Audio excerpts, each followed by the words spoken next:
Hello everyone and welcome to this edition of NASCAR's Biggest What If's. Dale Earnhardt Survived Daytona, Part 3. With the accident that changed the face of NASCAR for several reasons, not playing out the way it did in reality, DEI and Dale Earnhardt all head to Rockingham for Race 2 of the 2001 NASCAR Cup Series season. As I break this down, I'm going to go by each quarter of the season, at a time. There's 36 races in the season. Divide 36 by 4, you get 9. So that means there's 9 races in each quarter.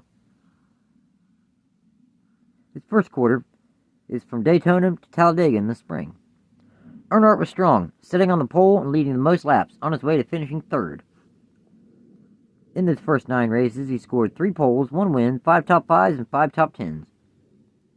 Though his Dale Earnhardt Incorporated driver, Steve Park, was able to score his second Cup Series victory. The first quarter of the season saw Darrell Waltrip score a best finish of second at Martinsville in the spring. Altogether, he scored 1 top 5 and 5 top 10s during this period. Dale Earnhardt Jr. started his 2001 season very up and down, with the best finish of second at Daytona, scoring 2 top 5s and 4 top 10s. The 2001 Daytona 500 winner, Michael Waltrip, staying reasonably consistent, scoring 1 win, 2 top 5s, and 3 top 10s. With everyone surrounding the Earnhardt group off to at least a decent start to their season, we look at how things fared in the second quarter of the season. From California to Chicagoland. Dale Earnhardt and that number 3 Goodwrench Chevrolet team was off to quite an excellent start of the year. And that continued by winning back-to-back races at Dover and Michigan, scoring 2 poles, 2 wins, 6 top 5s, and 6 top 10s, letting him pull out to an over 250-point lead over everyone in the NASCAR Cup Series. Steve Park, after a very strong beginning to 2001, began to cool off a bit as the season drew toward its halfway point. His best finish in the second quarter of the season was second at Dover, scoring 1 top 5 and 2 top 10s in these 9 starts. As for the cagey old veteran, Darrell Waltrip, he found his way to victory lane at California. While throughout the second quarter of the season, DW scored 1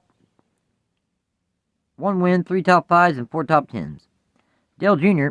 had an up-and-down start to 2001, but his second quarter, again from California to Chicagoland, was flat-out excellent, winning the Coca-Cola 600 at Charlotte Motor Speedway and the Pepsi 400 at Daytona International Speedway in the summertime. Not finishing worse than 20th throughout these 9 races, scoring 2 wins, 5 top 5s, and 7 top 10s. Excellent.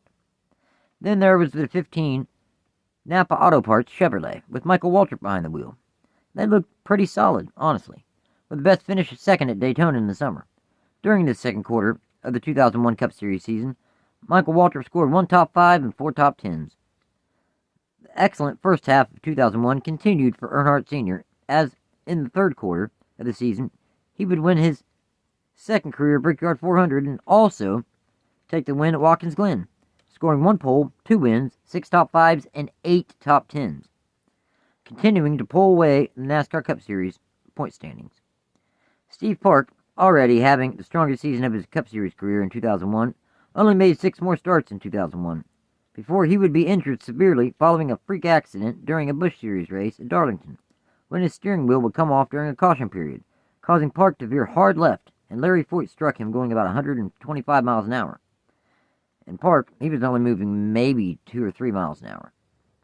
So, the impact was significant. This accident would take Park out of the seat for the remainder of the 2001 season. In 6 starts previous to the accident, his best finish was 6th at Loudon, but his worst finish was only 13th at Pocono. In 6 starts, he scored 5 top 10s. Kenny Wallace stepped into the number 1 Pennzoil Chevrolet for the final 12 starts of the 2001 season. Kenny's first 3 starts did not result in that strong of finishes, with the best finish of 21st at Darlington in the fall. From Loudon to Dover in the fall, the third quarter was very hit or miss for good old DW, Darrell Waltrip, behind the wheel of that number 66 Blue Light Special Chevrolet. He had a best finish of 4th at Indianapolis in the summer, although they also had 2 engine failures resulting in last-place finishes. Throughout the third quarter, Darrell scored 3 top 5s and 4 top 10s. Dale Earnhardt Jr. and that number 8 Budweiser Chevrolet team continued their winning ways, winning both the Southern 500 at Darlington and the Fall Dover race, not finishing worse than 14th, which he did at Bristol in the fall. In the third quarter of the 2001 Cup Series season, Earnhardt Jr. scored 2 wins, 4 top 5s, and 6 top 10s. Michael Waltrip again was up and down throughout this 9-race stint, with the best finish of second at Watkins Glen after leading the most laps of that race. He scored 1 top 5 and 3 top 10s during the third quarter of 2001. The final quarter of the 2001 NASCAR Cup Series season was the inaugural race at Kansas to Loudon, where the series had to make up its originally scheduled race in September. It was postponed due to the terrorism attacks on New York's Twin Towers. After an incredible season thus far, Dale Earnhardt put the finishing touches on his 8th championship in the NASCAR Cup Series in this last 9-race stint of the 2001 Cup Series season by winning the inaugural race at Kansas, also winning the pole and leading the most laps at the season finale in Loudon. In 9 starts, he scored 1 pole, 1 win, 1 top 5, and 5 top 10s. Overall, in 36 starts, he scored 8 poles, 6 wins, 18 top 5s, and 24 top 10s, winning his record-breaking 8th NASCAR Cup Series championship. Steve Park was on course to have his career-best season in 2001 until a freak accident in the Busch Series ended his season with a slew of injuries. In 24 starts, he scored 0 poles, 1 win, 5 top 5s, and 12 top 10s, finishing 32nd in final NASCAR Cup Series point standings. Kenny Wallace was Steve Park's replacement driver for the remaining 12 races of the 2001 Cup Series season, scoring 1 pole, 0 wins, 1 top 5, and 2 top 10s. Darrell Waltrip had another very strong season, even winning another Cup Series race, this time in California. Overall, in 36 starts, he scored 0 poles, 1 win, 9 top 5s, and 15 top 10s, finishing 7th in final NASCAR Cup Series point standings. The next DEI driver that we are looking at is Dale Earnhardt Jr., driver of the number 8 Budweiser Chevrolet. He won 6 times, including the Coca-Cola 600, the Pepsi 400, and the Southern 500. Overall, scoring 2 poles, 6 wins, 13 top 5s, and 20 top 10s, finishing 3rd in final Cup Series point standings. After over 460 NASCAR Cup Series starts, Michael Waltrip was able to finally find Cup Series victory lane for the first time in a points race in the 2001 Daytona 500. In 36 starts, he scored 0 poles, 1 win, 6 top 5s, and 13 top 10s, finishing 9th in final Cup Series point standings. After an awesome season company-wide, DEI announced that 2002 would be Darrell Waltrip's final full-time Cup Series season. Dale Earnhardt was so proud and thankful to have won his 8th NASCAR Cup Series title. Like with every season with the NASCAR Cup Series off-season, it came and went really quick. But during it, of course, it seemed to crawl. Dale Earnhardt returned to the number 3 Goodwrench Chevrolet for Richard Childress Racing. His first quarter of the 2002 NASCAR Cup Series season, he set on the pole at Bristol and finished 2nd at Texas and led the most laps at Darlington. In these 9 starts, he scored 1 pole, 0 wins, 3 top 5s, and 6 top 10s. In that number 1 Pennzoil Chevrolet, Kenny Wallace made the first 4 starts of the season in place of the injured Steve Park. Kenny's best run in these 4 starts was at race 2 at Rockingham, starting 9th and finishing 10th. Starting at race 5 in Darlington, the same place ironically where Park was injured in the fall, he made his return to the NASCAR Cup Series. In his first 5 races back, he was having issues, with no finishes better than 20th. Darrell Waltrip returned to the number 66 Kmart Chevrolet for his final season. He got off to a very consistent start to his 2002, with the best finish of 6th in Atlanta, but only a worse finish of 18th, which came at Daytona. Dale Earnhardt Jr. had a pretty strong start to the 2002 NASCAR Cup Series season, winning the pole at Martinsville and leading the most laps at both Bristol and Talladega, and winning at Talladega. In these first 9 starts, he scored 1 pole, 1 win, 4 top 5s, and 5 top 10s. In the number 15 Napa Auto Parts Chevrolet, Michael Waltrip was off to a hit-or-miss beginning to the 2002 season. His best finish was 2nd at Talladega. He led laps 4 different races, and in those first 9 starts, he scored 1 top 5 and 3 top 10s.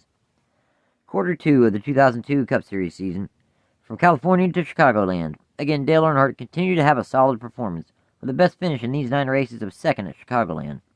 Also leading 4 different races in this period, scoring 4 top 5s and 6 top 10s. Steve Park's struggles continued, with no finishes in these 9 races better than 22nd, coming at California. Darrell Waltrip looked pretty consistent throughout the second quarter of 2002, with the best finish of 2nd coming at Daytona in the summer. In these 9 starts, he scored 1 top 5 and 6 top 10s. Dale Earnhardt Jr. had an uncharacteristically bad second quarter, with 5 finishes 30th or worse. In these 9 starts, he only scored 2 top 10s. Michael Waltrip had a decent second quarter, leading the most laps on his way to winning his second NASCAR Cup Series race at Daytona in the summer, scoring 1 win, 2 top 5s, and 5 top 10s. The third quarter, from Loudon in the summer to Loudon in the fall, saw Dale Earnhardt winning the pole at Bristol, leading the most laps. The third quarter, from Loudon in the summer to Loudon in the fall, saw Dale Earnhardt winning a pole at Bristol, leading the most laps at both Bristol and Darlington, as well as winning both races, scoring 1 pole, 2 wins, 2 top 5s, and 3 top 10s. So a rather up-and-down quarter, to be quite honest. Unfortunately, Steve Park's difficult season continued in the third quarter of 2002. At Pocono, Park got into another bad accident that resulted in another concussion. Though, since we did not know nearly as much about CTE then as we do today, Park was not even forced to miss any time in the driver's seat. I hate saying this, but Steve Park was never quite the same, and after showing such promise during the 2001 Cup Series season, really, honestly, I feel horrible for him. Though, he did have one solid race at Indianapolis, where he started 6th and finished 7th, also leading 31 laps at Richmond before finishing 11th. The number 66 of Darrell Waltrip had a couple very strong races, and a few not-so-strong races. In those 9 starts, he scored 3 top 5s and 3 top 10s. Dale Earnhardt Jr. was literally the meaning of hot and cold pertaining to NASCAR, with 4 straight finishes of 22nd or worse, followed by 5 straight finishes of 16th or better, also winning the pole at Michigan. In his third quarter, he scored 1 pole, 0 wins, 2 top 5s, and 3 top 10s. Michael Waltrip was all over the board in his third quarter, with the best finish of 8th at Loudon, scoring 2 top 10s in these 9 starts.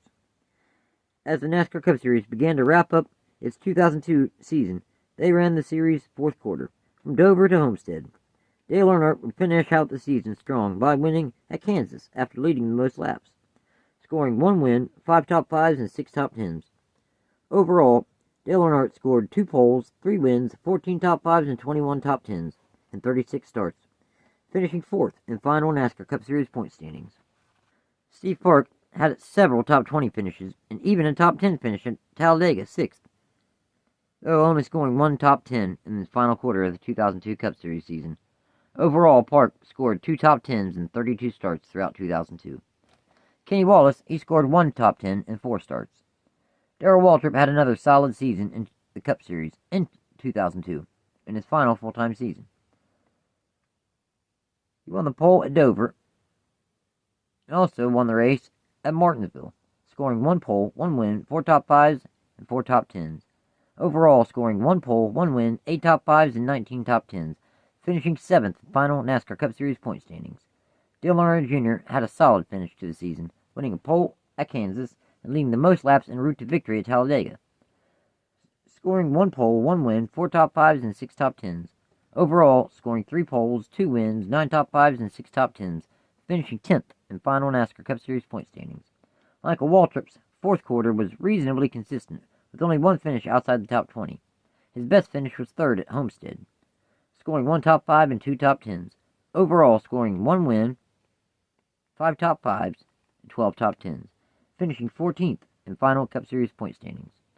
Darrell Waltrip officially retired at the conclusion of the 2002 Cup Series season with career statistics of 65 poles, 88 wins, 300 top 5s, and 450 top 10s, and 887 NASCAR Cup Series starts. After winning his 8th Cup Series championship the season prior, feeling as though he doesn't have much else to prove on the racetrack, Dale Earnhardt decided that 2003 would be his final full-time season, not to mention the rumor of NASCAR changing the point system beginning in 2004. I'm certain that has something to do with his decision as well. The 2003 NASCAR Cup Series season got underway with DEI retaining all drivers from the season prior to begin the 2003 season, except, of course, Darrell Waltrip, due to retiring. Dale Earnhardt remained behind the wheel of his number 3 Goodwrench Chevrolet for Richard Childress Racing. With this being his final season, he got his first quarter from Daytona to Martinsville in the spring off to a very competitive start to the 2003 season, leading laps 7 different races in 9 starts. He both won the pole and the race at Martinsville and led the most laps at Bristol in the spring. In these first 9 starts, Earnhardt scored 1 pole, 1 win, 3 top 5s, and 5 top 10s, Steve Park got off to a very mid-pack start to his season. His best finish was 10th at Las Vegas in the spring. The number 8 Budweiser Chevrolet, driven by Dale Earnhardt Jr., had 2 different finishes of 33rd or worse the first 2 starts of the season, though following that he didn't have a finish worse than 16th. Earnhardt Jr. led laps 7 different races also, leading the most laps 3 different times, at Las Vegas, Darlington, and Martinsville, winning the spring Talladega race and scoring 1 win, 5 top 5s, and 6 top 10s in his first 9 starts. The number 15 Napa Auto Parts Chevrolet, with Michael Waltrip behind the wheel, started the season the best way you can, by leading the most laps and winning his second career Daytona 500.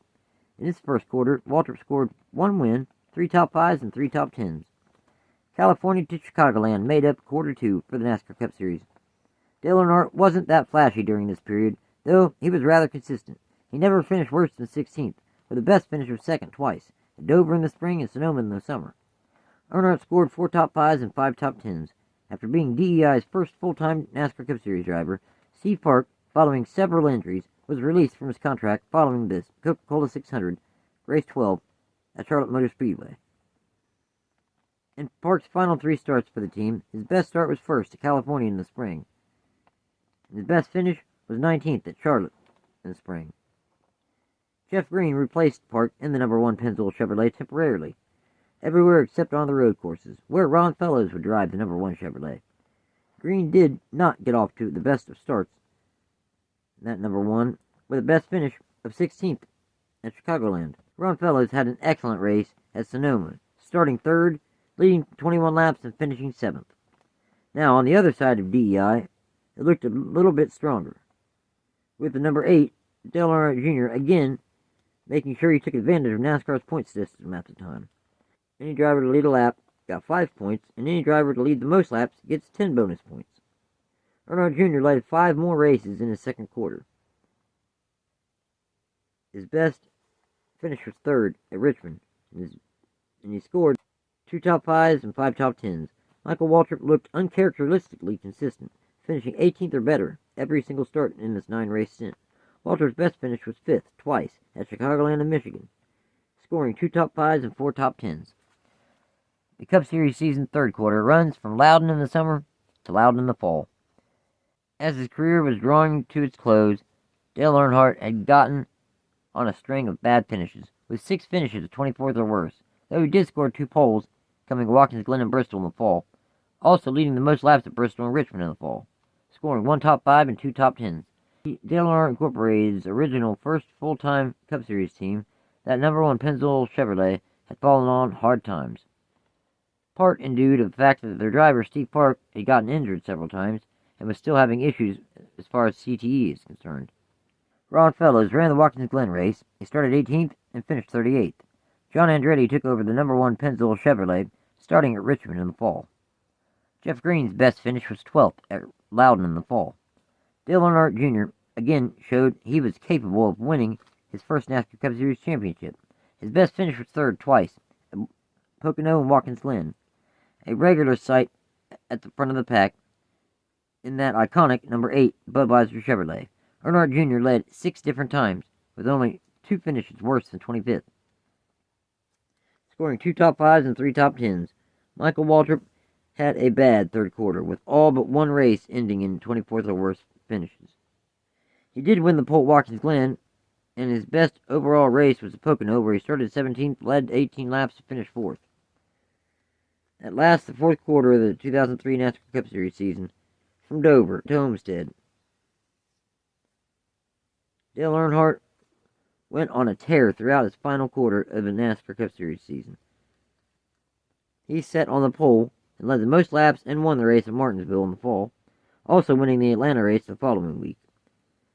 Not to mention having only 1 finish worse than 7th, being 22nd at Rockingham, scoring 1 pole, 2 wins, 7 top 5s, and 8 top 10s. Johnny Andretti made 8 starts in that number 1 Chevy. His best finish was 16th at Phoenix.